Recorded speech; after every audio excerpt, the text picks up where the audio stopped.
Hola, bienvenidos al primer vídeo sobre lenguaje y cerebro. En esta parte del curso vamos a estudiar las conexiones entre el lenguaje y el cerebro. Am, el área de la lingüística que se ocupa de estas conexiones se llama neurolingüística, que se puede definir como el estudio de las bases biológicas y neurológicas del lenguaje. La neurolingüística empezó estudiando el cerebro de personas con déficits lingüísticos, ya sea por nacimiento, por trauma, por enfermedad o por la edad. Pero hoy se estudia también el cerebro de las personas sanas. Es una rama de la lingüística muy experimental, aunque con el tiempo ha desarrollado muchas conexiones con las ideas de la lingüística teórica. Es también una de las áreas de la lingüística que más futuro tienen en este momento y en las que más avances se están haciendo en la investigación del lenguaje. Vamos a hablar de este concepto de la modularidad del cerebro.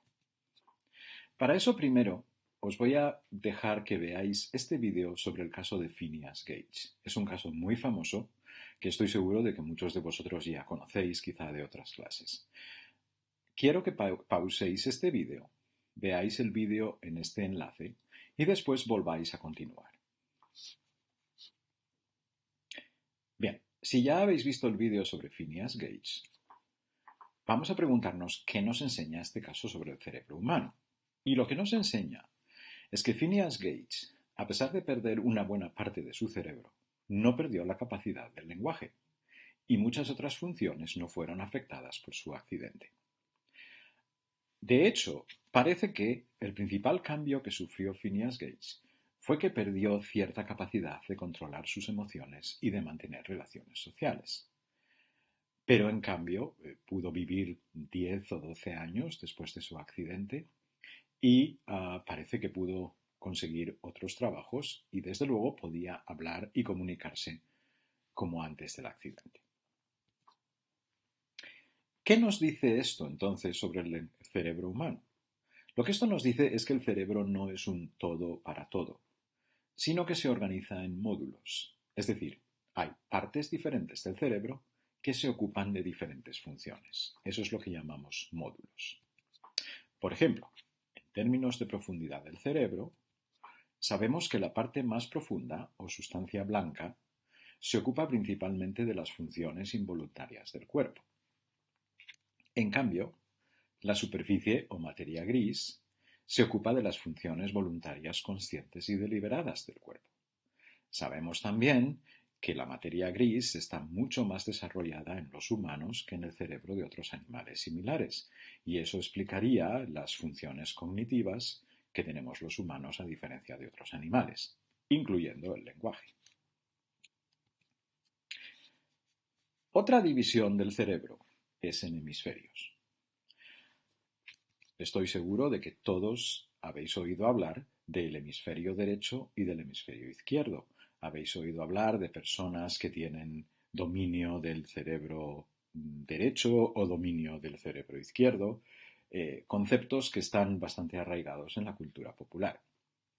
De hecho, los dos hemisferios son prácticamente independientes y están separados físicamente. Pero hay un puente que los conecta que se llama el cuerpo calloso. En una persona con el cuerpo calloso intacto, enviar la información a un solo lado del cerebro no es un problema, porque los dos hemisferios se comunican a través del cuerpo calloso y por lo tanto la información que recibe un hemisferio puede ser fácilmente transferida al otro hemisferio. Otro concepto importante sobre el cerebro y sobre sus hemisferios es el concepto de la contralateralización. Esta palabra es una seria candidata a palabra más larga del curso, pero posiblemente no va a ser la más larga. Algunas partes de la corteza del cerebro se ocupan de las funciones sensoriales, es decir, los 5 sentidos, y también de funciones motrices. Sabemos que estas áreas están contralateralizadas, es decir, que cada hemisferio se ocupa del lado opuesto del cuerpo.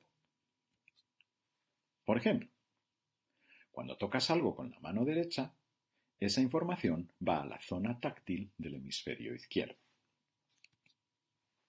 Igualmente, si tú ves algo con tu ojo izquierdo, esa información va al área visual del hemisferio derecho. Como hemos dicho, en una persona con un cuerpo calloso intacto, esto no es un problema. Los dos hemisferios se comunican entre sí y pueden pasar la información del uno al otro. Pero ha habido algunos pacientes a los que se les ha seccionado el cuerpo calloso.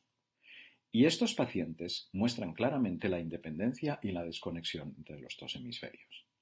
Este es un tipo de cirugía que se hizo, creo que en los años 70 y 80, para curar algunos tipos de epilepsia. Creo que este tipo de cirugía ya no se practica porque se descubrieron otros efectos secundarios que podía tener este tipo de cirugía. Pero quedan personas que tuvieron esta cirugía en su momento y que hoy sobreviven. Aquí os voy a dejar un enlace a un vídeo donde vamos a ver un caso de una persona que ha tenido esta cirugía. Solamente necesitáis ver los primeros 4 minutos de este vídeo. Cuando hayáis terminado de ver este vídeo, podéis pasar a la siguiente presentación, la segunda presentación sobre cerebro y lenguaje.